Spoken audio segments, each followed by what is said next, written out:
Hi Dheeraj, congratulations. Thank you. అయితే story వింటున్నప్పుడు అంటే దుష్యంత్ వచ్చి నరేట్ చేసినప్పుడు కానీ సెకండ్ హాఫ్ తీసుకున్న తర్వాత చూసినప్పుడు కానీ ఇందులో ఎక్కడో రంగస్థలం ఫ్లేవర్ కొంచెం ఎక్కువ ఉంది అని ఏమైనా అనిపించిందా చూసాక? కానీ రంగస్థలం ఫ్లేవర్ అని ఏమి అనిపించలేదండి, ఎందుకంటే రంగస్థలం కమర్షియాలిటీ హైస్ అవన్నీ ఉన్నాయి.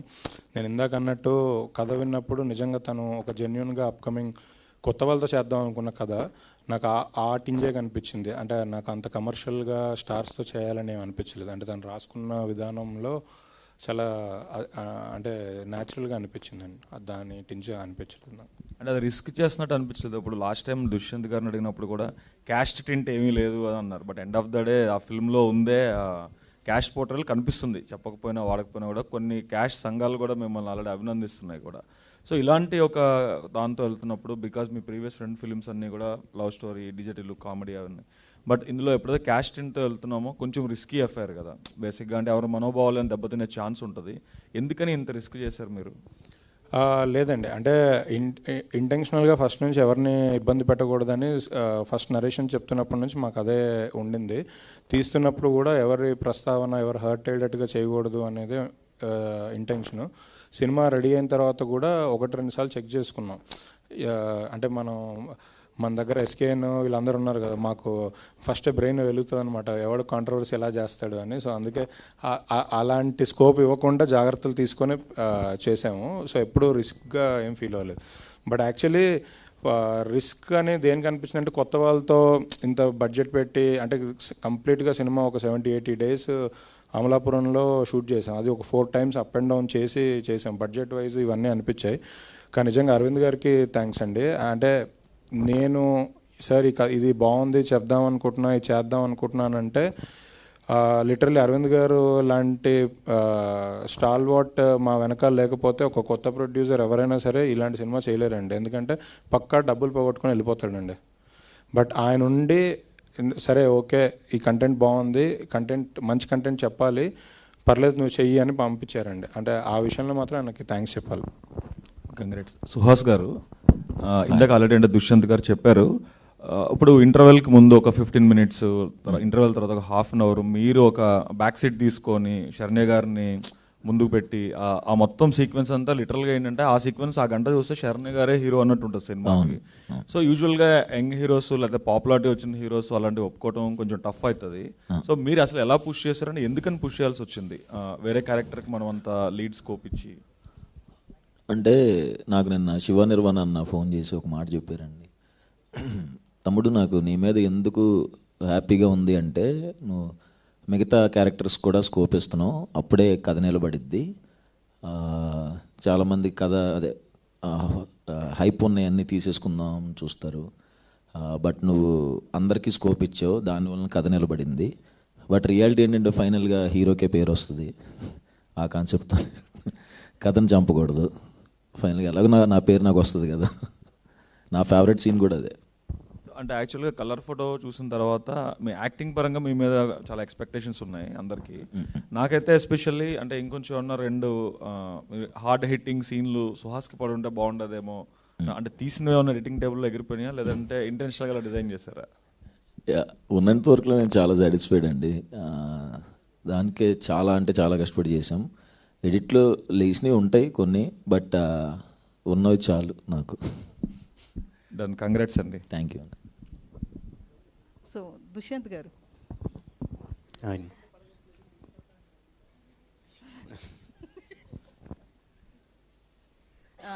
అయితే మూవీలో ఒక వర్గానికి సంబంధించిన కమ్యూనిటీని చాలా క్లియర్గా చూపించారు. సో ఆపోజిట్ వర్గాన్ని ఎందుకు చూపించలేదు? అంటే ఎందుకు ఈ కొట్లాట అనుకున్నారా? కథ డిమాండ్ చేయలేదు? అసలు ఏంటి రీజన్? అంటే ఒక వర్గాన్ని చూపించాను అంటే కథల్ని బేస్ చేసుకొని, అంటే కొన్ని ఒరిజినల్ కథలు చూపించినప్పుడు ఆ వర్గాన్ని అలా చూపించాం, కానీ మనం వెర్బల్గా ఎప్పుడు చెప్పలేదండి సినిమాలో. అంటే అవతల వర్గానికి కూడా ఎందుకు తీసుకోవటం అంటే, నేను ముందు నుంచి చెప్పినట్లు ప్రతి కథలో ఒక అప్పర్ క్యాస్ట్ లోయర్ క్యాస్ట్ ఉంటారు, బట్ వాళ్ళని మెన్షన్ చేసి చెప్పాల్సిన అవసరం లేదు సినిమాకి అనేది ఉద్దేశంతో అంతే. ఇక్కడ కూడా కొన్ని సీన్స్ ఆ డైలాగ్స్ వల్ల మీకు అలా అనిపించవచ్చు, కానీ నేను ఎక్కడ మెన్షన్ చేయలేదు. అవును, అదే ఎందుకంటే కొన్ని చోట్ల కులాలు చెప్పకపోయినా కూడా తోకలో ఏదోటి తగిలించి హింట్ ఇస్తారు. బట్ ఇక్కడ ఎక్కడా కూడా ఒక్క చోట కూడా దొరకలే అవతల వాళ్ళు ఎవరు అనేది. అవతల వాళ్ళు దొరకలేదు అంటే దొరికిన వాళ్ళు కూడా ఉన్నారండి. దొరికిన అంటే కొన్ని ఇంటి పేర్లు చూసి అవి గుర్తుపట్టడం అలాంటివి ఉన్నాయి, కానీ ఎక్కడ నేను అంటే వాళ్ళిద్దరి మధ్యలో కథ చెప్దాం అనుకున్నాను, కానీ వాళ్ళిద్దరిని మెన్షన్ చేయాల్సిన అవసరం అనిపించలేదు నాకు. అది కొన్ని డైలాగ్స్ వల్ల మీకు అలా అనిపించవచ్చు. అంటే మీరు చెప్పిన దాని ప్రకారం రియల్ స్టోరీ అని చెప్పారు. నిజంగానే ఆ ఎండింగ్లో మనకి ఆ జైల్ సీన్ కావచ్చు అవన్నీ నిజంగా జరిగాయా? అదే కొన్ని ఇన్సిడెంట్స్ని బేస్ చేసుకొని కథ అల్లుకోవడం జరిగిందండి. అందుట్లో కొన్ని మాత్రం ఒరిజినల్గా అంటే జరిగిన సంఘటనల నుంచి తీసుకొని చేసినవే. సో పోలీస్ స్టేషన్ సీన్ అయితే హైలైట్ సినిమాకి. ఓకే. సో నిజంగానే ఆ సీన్ జరిగిందా? మీరు పోలీస్ స్టేషన్లో అయితే జరిగిందండి, అలా జరగలేదు. దాన్ని మనం ఇంకా యాడ్ చేసాం అనమాట. అంటే పోలీస్ స్టేషన్లో ఏం జరిగిందో నాకు తెలియదు కాబట్టి నేను ఇలా ఉంటే బాగుంటుంది అనుకొని చేశాను. పోలీస్ స్టేషన్లో అయితే జరిగింది, అక్కడ ఏం జరిగిందో నాకు తెలియదు కానీ నేను చెప్పాను. సుహాస్ గారు, అండి సో థర్డ్ హిట్ కొట్టారు. సో మీరు ఇండస్ట్రీలోకి వచ్చేటప్పుడు హీరో అవ్వాలన్న థాట్తో అయితే వచ్చి ఉండకపోవచ్చు మేబీ. సో అనుకోకుండా వచ్చినా కూడా, అనుకుని వచ్చిన వాళ్ళంతా ఎలా ఉన్నారో మనం చాలా మందిని చూసాము. అనుకోకుండా వచ్చిన అంత 3 హిట్లు పడ్డాయి మీకు, అది కూడా చాలా సక్సెస్. అంటే నటనకి ఇక్కడ స్కోప్ వచ్చింది. అంటే హిట్లు ఎవరికన్నా రావచ్చు, బట్ నటన పరంగా మాత్రం సుహాస్కి చాలా స్కోప్ ఉన్న సినిమా. 3వది కూడా అట్లే చూస్ చేసుకున్నారు. సో ఎట్లా ఫీల్ అవుతున్నారు దీని గురించి? చాలా హ్యాపీగా ఉందండి. నిజంగానే హీరో అవుతానని అనుకోలేదు, కానీ ఎక్కడో సబ్ కాన్షియస్ మైండ్లో అనుకుని ఉంటాను చాలా గట్టిగా, అందుకనే అయిపోయి ఉంటానేమో. చాలా హ్యాపీ అండి, చాలా ఆనందం. నెక్స్ట్ కూడా ఇంకా అన్ని హిట్లు కొట్టాలి, ఇంకా బాగా చేయాలని చూస్తున్నాను. సో ఫ్యామిలీ మెంబర్స్ నుంచి ఎట్లాంటి కామెంట్స్ వస్తున్నాయి? ఫుల్ హ్యాపీ అండి. మా అమ్మ ఫోన్ చేసి నేను ఇంకా బయటకు రాలేకపోతున్నాను రా క్లైమాక్స్ చూసి అని ఏడ్ చేసింది మా అమ్మ. సో అందరూ ప్రౌడ్ అండి. దుష్యంత్ గారు, సార్ డిస్క్రిమినేషన్కి రివోల్ట్ అవటం అనేది ఒక మేజర్ కమర్షియల్ ప్లాట్, కానీ డెమోక్రటిక్ వేలో కూడా రివోల్ట్ అవ్వచ్చు అనేది మీరు చాలా ఎఫెక్టివ్గా చూపించారు. ఎస్పెషల్లీ ఏంటంటే వెంకన్న బాబు వాళ్ళ వైఫ్ ఈ నైట్ వచ్చి మాట్లాడుతుంది హీరోయిన్తో, నువ్వు నైట్గా సపోర్ట్ చేయాల్సింది, పగలు చేస్తే దానికి ఉపయోగం ఉంటుంది అంటారు. అంటే one of the best ideology అనిపించింది మనకి. మనం ఏంటంటే మనసు ఒకరికి సపోర్ట్ చేస్తుంది, మనిషిగా ఒకరి పక్కన ఉంటాం. అలాంటి వాళ్ళందరినీ అడ్రస్ చేసినట్టు అనిపించింది. ఆ సీన్ గురించి ఏమైనా మాట్లాడతారు? అదే అంటే యాక్చువల్గా మన ఇంట్లో ఉన్న వాళ్ళందరూ ఒకలాగా ఉండరండి. అంటే బేసిక్గా మన అన్నయ్య చేసే పని మనకు నచ్చకపోవచ్చు, ఒక వైఫ్ చేసే పని హస్బెండ్కి నచ్చకపోవచ్చు. సో మన ఇంట్లో ఇట్ సెల్ఫ్ అంటే సొసైటీలో చాలా క్యారెక్టర్స్ ఉంటాయి, ఒక క్యారెక్టర్కి పోలిక ఉండదు. సొసైటీ అనేది ఇంటి దగ్గర నుంచే స్టార్ట్ అవుతుంది. సో ఇంట్లోనే ఒక క్యారెక్టర్కి ఇంకో క్యారెక్టర్కి పోలిక ఉండదు. సో దాని నుంచి బాగా అడ్రస్ చేశారండి. అలాంటి ఆ రైటింగ్ చాలా ఐడియాలజీ బాగుంది, మీ writing style. Thank you sir. అంటే ఒక అమ్మాయి పద్మ అనే క్యారెక్టర్ ఎంత ఐడియాలజీగా ఎంత స్ట్రాంగో అలాంటి క్యారెక్టర్స్తో సీన్స్తో ఎలివేట్ అయింది. సో ఏమన్నా రైటింగ్ కానీ లేకపోతే మనకి సొసైటీలో ఉన్న డిస్క్రిమినేషన్స్ని అడ్రస్ చేస్తూ రైటింగ్ రాయాలనే ఐడియాలజీ ఎక్కడి నుంచి మీకు స్టార్ట్ అయింది? అంటే ఫర్దర్గా కథలు ఎలా ఉండబోతుందండి? అంటే ఈ ఐడియాలజీ కొంచెం చిన్నప్పటి నుంచి నేను కమ్యూనిస్ట్లానే ఉండేవాడిని. అంటే కమ్యూనిస్ట్ అంటే ఎక్కువ మాట్లాడను కానీ లోపల ఉంటుంది. సో అదే నేను అంటే ఇక్కడికి వచ్చి ఏదో కొత్త కథ రాయాలి, హైదరాబాద్ వచ్చి కొత్త కథ రాయాలి, కొత్త కథల గురించి ఆలోచించాలి అని ఎప్పుడూ అనుకోలేదు. నేను పెరిగిన ఊళ్ళో, నేను పెరిగిన ఆ వాతావరణంలో నేను చూసిన కథలని అట్లీస్ట్ వాటిని చూపించాలి చాలా ఎఫెక్టివ్గా అనేది. సో ముందు కూడా అలానే ఉంటాయి సార్. సుహాస్ గారు, అంటే మీరు చేసే కథలు ఎలాగా, అంటే నేల విడిచి సాము చేయని కథలు ఎలాగో చేస్తున్నారు, మీ పక్కనుండే కాస్టింగ్ కూడా అలాగే, అంటే వాళ్ళకు కూడా అవకాశాన్ని ఇచ్చే విధంగా కాస్టింగ్ ఉంటుంది. అట్ ద సేమ్ టైం వాళ్ళు కూడా ఆ క్యారెక్టర్కి తగ్గట్టు చేస్తున్నారు. అంటే కాంబినేషన్స్ వైజ్ ఎక్కువ వెళ్ళట్లా, కాంబినేషన్స్ వైజ్ వెళ్ళకుండా క్యారెక్టర్స్కి ఎవరు సూట్ అవుతారో వాళ్ళతో వెళ్తున్నారు. ఇది కాన్షియస్గా తీసుకునే డెసిషన్. ఈ అంటే డైరెక్టర్ అంటే మీ తాలూకు కూడా ఉంటుంది కదా? ఏం ఉండదన్న, ఏముండదా? డైరెక్టర్ అనుకోవటం అన్న, అది చెప్పాను కదా. మళ్ళీ కథ డిస్టర్బ్ అయ్యే విధంగా ఏమి చేయను అన్న. ఇలాగే ఉండబోతుందా ఫర్దర్గా కూడా? యా, తప్పకుండా. ధీరజ్ గారు సార్, కమర్షియల్గా అంటే బేబీ అనేది ఒక బ్లాక్ బస్టర్ అయింది. నెక్స్ట్ ఇప్పుడు అంబాజీపేట కమర్షియల్గా ఎంతవరకు సక్సెస్ ఉంది? ఏంటంటే ఫర్దర్గా వచ్చే ఇలాంటి సినిమాలు చేద్దాం అనుకున్న వాళ్ళు కూడా ఒక ధైర్యాన్ని ఇచ్చే విధంగా ఈ సక్సెస్ ఉందా? లేదండి, డెఫినెట్లీ ఇలాంటి సినిమాలు చేస్తే జనరల్గా రెవెన్యూ కొంచెం తక్కువనే ఉంటుంది.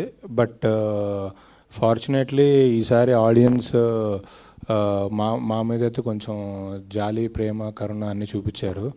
సో ఈ సినిమా తర్వాత చాలామంది ఇలాంటి కథలు మళ్ళీ చేయడానికి ముందుకు వస్తారని నేను అనుకుంటున్నాను. Thank you.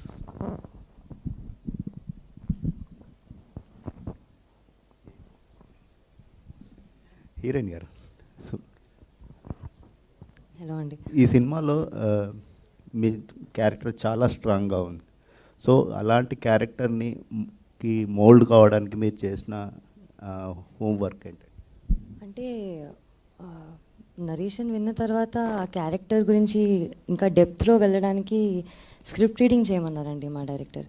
సో ప్రతిరోజు 1-2 టైమ్స్ చెక్కింగ్, రీచెక్కింగ్ అలా చూసి చదివి ప్రతిసారి చదువుతున్నప్పుడల్లా ఓకే ఇంకా డెప్త్ వెళ్ళేదాన్ని అండ్ ఇంకా బాగా చేయొచ్చు, ఇంకేదన్నా యాడ్ చేయొచ్చు అని మేము కమ్యూనికేట్ చేసుకునే వాళ్ళం. ఇంకెంత గ్రాఫ్ పెంచొచ్చు లక్ష్మి క్యారెక్టర్ది అని. సో అలా అది చాలా హెల్ప్ అయింది. అండ్ మేము వర్క్షాప్ చేస్తున్నప్పుడు కూడా చాలా హెల్ప్ అయింది. అంటే సెట్లో టైం వేస్ట్ చేయకుండా మేము హోంవర్క్ బాగా చేసుకున్నాం. So I think that worked. Me real లైఫ్లో కూడా మీరు ఇంత స్ట్రాంగ్గా ఉంటారా? చాలా గట్టిదండి అండి. ఓకే.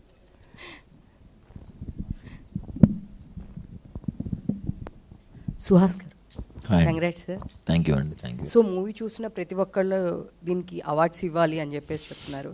నిన్న లిటరల్గా అయితే నాయ బ్రాహ్మణ్ సంఘం వాళ్ళు దీని గురించి ఒక సభ కూడా పెట్టి అవార్డ్స్ ఇవ్వాలి అని చెప్పేసి చెప్పారు. మిమ్మల్ని ఎవరైనా అప్రోచ్ అయ్యారా? ఎలా ఫీల్ అవుతున్నారు? సినిమా సక్సెస్ అయిందండి, దానికి చాలా హ్యాపీ. అవార్డ్స్ రావాలని ఉంటుంది లోపల, వస్తే హ్యాపీసే. సో ధీరజ్ గారు, హలో అండి. Hi sir, congrats. Thank you అండి. సో మీరు అన్నారు అల్లు అరవింద్ గారి సపోర్ట్ ఉంటుంది ఎప్పుడు అని చెప్పేసి. సో మూవీ మీరు ఫస్ట్ ఇట్లా కాన్సెప్ట్ కానీ అనుకున్నప్పుడు సో దీనికి బడ్జెట్ కూడా ఎక్కువ పెట్టామన్నారు. సో ఓన్లీ సుహాస్ గారినే అనుకున్నారా, లేదా ఏమైనా చేంజెస్ అనుకున్నారా స్టార్టింగ్ నుంచి? లేదండి, ఫస్ట్ నుంచి సుహాస్ గారే ఉన్నారు. అంటే ఈ కథ నా దగ్గరికి డైరెక్టర్ తీసుకొచ్చే ముందే సుహాస్ అని వాళ్ళిద్దరు అనుకోనే వచ్చిందండి కథ. ఓకే. సో అరవింద్ గారికి చెప్పినప్పుడు మరి బడ్జెట్ ఎక్కువ అవుతుంది, మీరు చెప్పినప్పుడు 3-4 టైమ్స్ అక్కడ వెళ్ళి చేసి రావడము. సో అప్పుడు ఏమీ భయపడలేదా మీరు? లేదండి, ఆ 3-4 టైమ్స్ వెళ్ళి చేసి రావడం అనేది బెటర్మెంట్ కోసం చేసింది. బట్ అంటే ఫస్ట్ నుంచి కథ చెప్పినప్పుడు ఇది అన్నప్పుడు మీరు చూస్తే రీసెంట్ టైమ్స్లో మా అటెంప్ట్స్ అన్ని నాయిటు కానీ ఇది కానీ మేము జెన్యున్గా కొన్ని కథలు ఎప్పటికీ గుర్తుండిపోయే కథలు చెప్పాలనే ఉద్దేశంతోనే ముందుకు వచ్చామండి, అంతే. సో కమర్షియల్ వేలో అలాంటి సినిమా, స్టార్ హీరో సినిమా చేస్తే 10 కోట్లు మిగులుతుంది, 20 కోట్లు మిగులుతుంది అలా ఆలోచించలేదు. బేబీ కూడా మీరు చూస్తే మేము హానెస్ట్గా చెప్దాం అనుకున్న కథే. సో ఏదో కమర్షియల్గా డబ్బులు వచ్చేస్తాయని చేసింది కాదు, మేము కథను నమ్మి జెన్యున్గా చెప్దాం అనుకున్న కథే అండి. సో అంటే సక్సెస్ అయ్యే కథ మీరు తీస్తున్నారా? మీరు ఏది తీసినా సక్సెస్ అవుతుందా? అంటే రీసెంట్ డేస్లో చూసుకుంటే బేబీ కానీ ఇది కానీ ఏదైనా రన్నింగ్ హిట్స్లో ఉన్నారు? ఈ క్రెడిట్స్ అన్నీ యాక్చువల్లీ చెప్పాలంటే డైరెక్టర్స్ అండి. ఇదేదో మనం చేస్తే సక్సెస్ అయ్యేది ఏం లేదు. డైరెక్టర్స్ అందరూ వేరు వేరు డైరెక్టర్స్, వాళ్ళ క్రెడిట్స్ ఇవన్నీ. Thank you.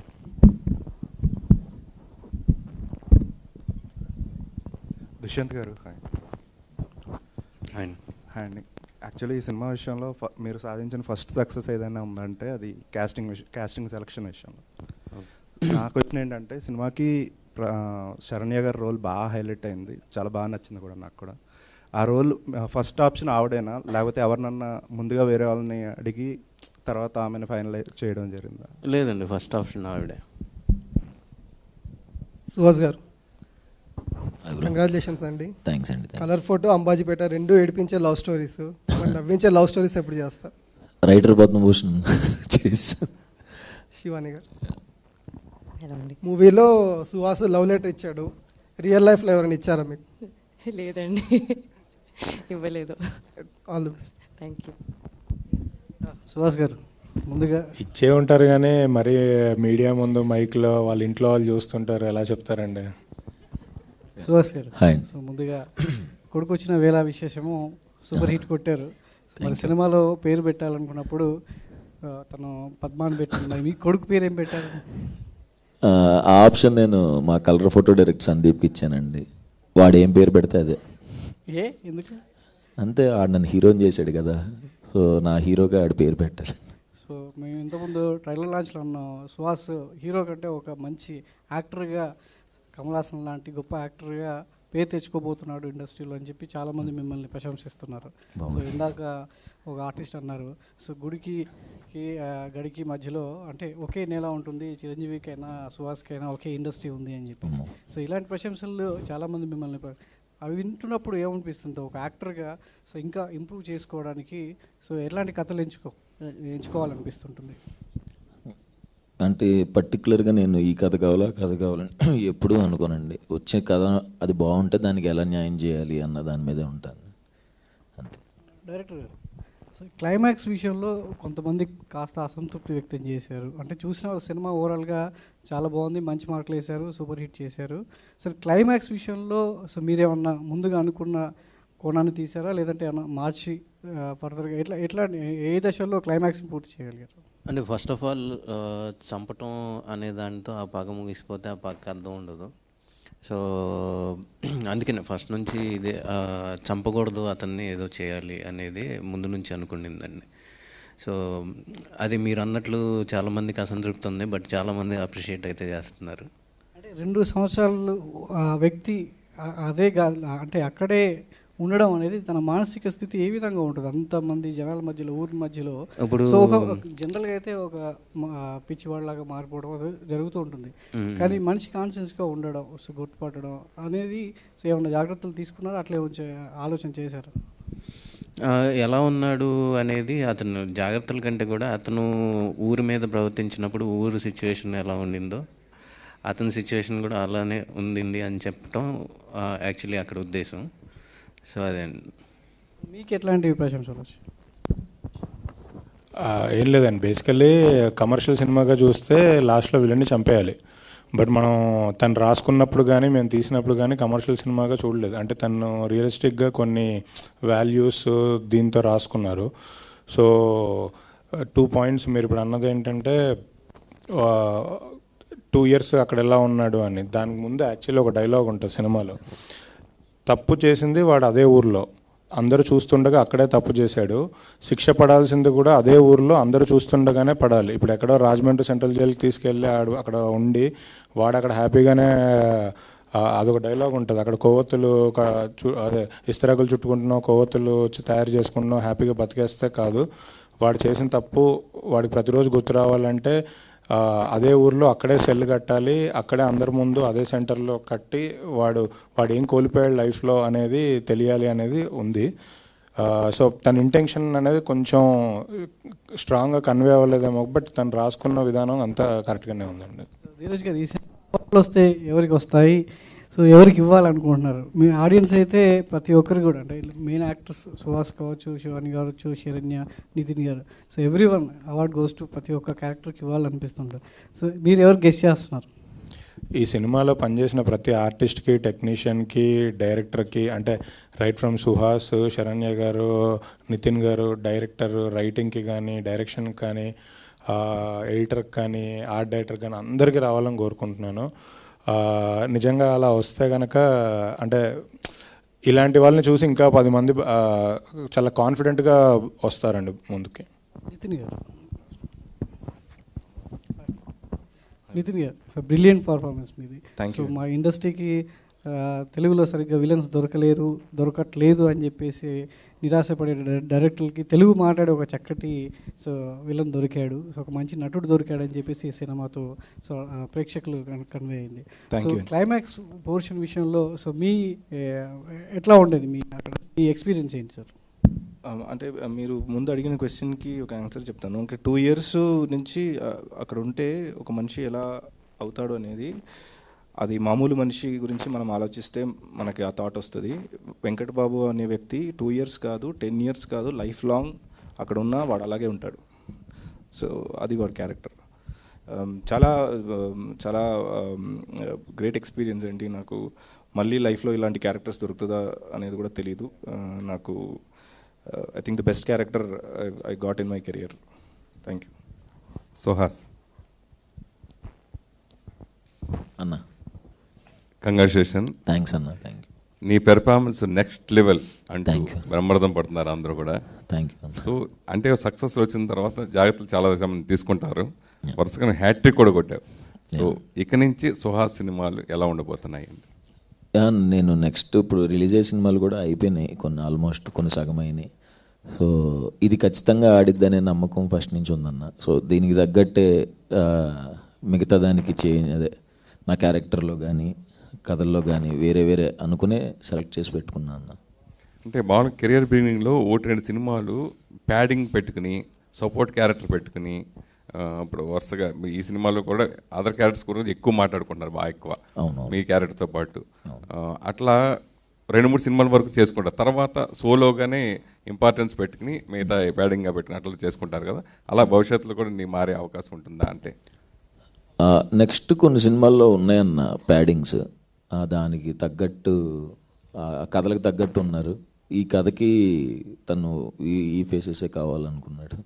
సో అదే వర్కౌట్ అయింది అనుకుంటున్నాను. సుహాసే భుజం మీద ఎత్తుకుని సుహాస్ ద్వారా ఈ సినిమా సక్సెస్, సుహాసే ఫుల్గా ఉండేది అని అంటే లేదన్న. ఈ సినిమాలో శరణ్య నేను ఈ సినిమా ఫర్దర్గా అంటే కంప్లీట్గా నేను ఏమోనన్నా ఆలోచించలేదండి. ఇప్పుడు ఆ కథ చేసుకుంటూ వెళ్ళిపోతున్నాను తప్ప అంతే. తను చాలా గ్రౌండెడ్గా ఉన్నాడు, అలానే ఉండనివ్వండి. మీరు అప్పుడే స్టార్ హీరోస్ అని మీ మీదే అంతా నడపాలి. సక్సెస్ పుట్టాడు కాబట్టి డెఫినెట్గా ఎదగాలని కోరుకుంటాం కదా. తను కూడా ఎదగాలని కోరుకుంటే స్టార్డమ్ తెచ్చుకోవాలని ఉంటుంది కదా సక్సెస్ అవ్వాలన్నావు కదా. సో అవును. సో మామూలుగా కొన్ని బ్యానర్స్ సక్సెస్ అసలు మామూలు బ్లాక్ బస్టర్ సక్సెస్ కొడుతూనే ఉంటారు, కంటిన్యూ చాలా చూసాం మనం. అలా గీతా ఆర్ట్ సంస్థ కూడా అరవింద్ గారు ఇది నెంబర్ 1 ప్రొడ్యూసర్గా ఎన్నో సక్సెస్ ఇచ్చారు. సో ఆయన కంటిన్యూషన్గా ఆయన వారసత్వంగా అనుకోవచ్చు. మీరందరూ వరుసగా ఎస్కే గాని కానీ మీరు కానీ బన్యవాసి కానీ ఇలా మీరు సక్సెస్ కొట్టాడు. పైగా ఈ సక్సెస్ కూడా చాలా ఇంపార్టెంట్. చాలా రోజులు ఆపి మళ్ళీ బడ్జెట్ పెరిగిపోయి ఇలా జరిగింది కదా. సో ఈ సక్సెస్కి అరవింద్ గారు మీకు ఇచ్చిన కాంప్లిమెంట్ ఏంటి? సో ఎలా ఫీల్ అవుతుంది? ఈ సినిమా ఎప్పుడప్పుడు రషెస్ చూశారండి అరవింద్ గారు. అంటే ఎప్పుడప్పుడు తన వాల్యుబుల్ ఇన్పుట్స్ ఇచ్చి మమ్మల్ని అంటే ముందుకి పుష్ చేశారు. అంటే క్లైమాక్స్ విషయంలో యాక్చువల్లీ కొంచెం ఎక్కడో కమర్షియల్గా ట్రీట్ చేయడం జరిగింది. అది దాని మీద చాలా రోజులు డిస్కస్ చేసాం. అంటే ఇది కరెక్టా, ఇలా కరెక్టా అని అన్నప్పుడు వాసు గారు వచ్చి కమర్షియల్గా తీయాలంటే ఈ సినిమాని ఎందుకు, ఏ సినిమా అయినా తీయచ్చు కదా, ఇది ఇలా చేయకూడదు, జెన్యున్గా చెప్పాలి అన్నారు. దాని తర్వాత మేము మళ్ళీ వెళ్ళి రీషూట్ చేసి ఇవన్నీ చేయడం జరిగింది. బట్ అరవింద్ గారు ఎప్పుడు సినిమా చూసినా చాలా కాన్ఫిడెంట్గా చెప్పారు. యాక్చువల్లీ ఆయన ఫస్ట్ రషెస్ చూసింది ఊర్వశి రాక్షసి సినిమా ప్రీ రిలీజ్ ఫంక్షన్లోనే చెప్పారు నెక్స్ట్ చేయబోతున్న సినిమా కథ ఎలా ఉండబోతుందని. తర్వాత బేబీ సినిమా అప్పుడు కూడా చెప్పారు. అంటే ఈ సినిమా మీద ఆయన ఫస్ట్ నుంచి సూపర్ కాన్ఫిడెంట్గా ఉన్నారు. ఆయనకు బాగా నచ్చిన సినిమా. రిలీజ్కి ముందు ఒకసారి మేము చూసుకోవడానికి ఇదే స్క్రీన్లో ఇక్కడ ప్రివ్యూ వేసుకున్నాము. ఆ రోజు జస్ట్ ఓన్లీ మేము ఒక 5-6 మెంబర్స్ ఉన్నాం. ఆ రోజు అసలు అరవింద్ గారు అయితే నేను నా లైఫ్లో మర్చిపోలేను. నేను ఆయన ఎలా రియాక్ట్ అవుతారా అంటే ఫైనల్ కాపీ కదా, చూసి ఎలా రియాక్ట్ అవుతారా అని కొంచెం నర్వస్గా నిలబడి ఉన్నాను. ఆయన వచ్చి భుజం మీద కొట్టి, ఇలాంటి సినిమా తీసి ఇంకెందుకు ఆలోచిస్తున్నావు, వెనక భయపడుతున్నావు ఎందుకు, ఇంకా అసలు నీకు తిరుగులేదు అని మెట్లు దిగుతూగా చెప్పారు. ఈ సినిమా ఏ ఏరియా ఎక్కడ అమ్మొద్దు, కంప్లీట్గా ఓన్ రిలీజ్ చేస్తున్నాం. ఈ సినిమాని మనం ఎంత నమ్ముతున్నాం అనేది మార్కెట్లో ఎగ్జిబిటర్స్ కానీ డిస్ట్రిబ్యూటర్స్ కానీ తెలియాలంటే మనం అసలు ఈ సినిమా ఎక్కడ అమ్మొద్దు అన్నారు. అలానే మేము ఓన్ రిలీజ్ చేసుకున్నాం, ఎక్కడ cinema అమ్మలేదు. Hello Suhas garu. Hi అండి, కంగ్రాచులేషన్స్ ఫర్ ద హ్యాట్రిక్. అయితే కలర్ ఫోటో తర్వాత you are in prove that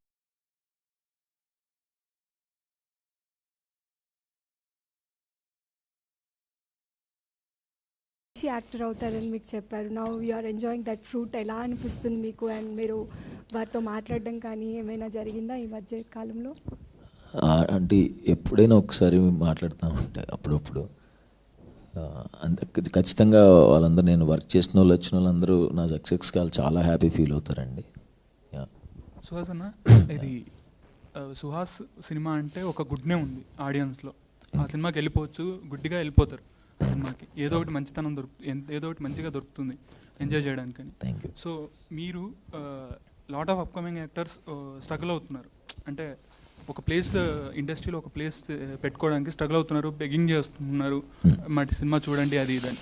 so వాళ్ళందరికీ మీరు ఇచ్చే సలహా ఏంటి? అంటే చాలా స్ట్రగుల్ ఉంది మీది ముందు నుంచి, క్యారెక్టర్ ఆర్టిస్ట్ నుంచి ఇప్పుడు హీరోగా వరకు వచ్చారు.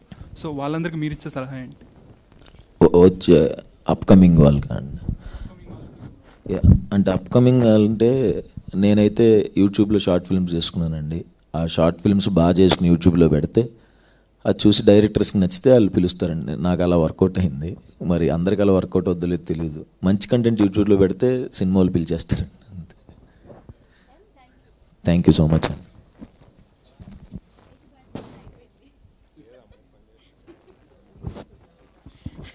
థ్యాంక్ యూ అండి, thank you so much. Ambajipeta marriage band team members అందరికీ మరొక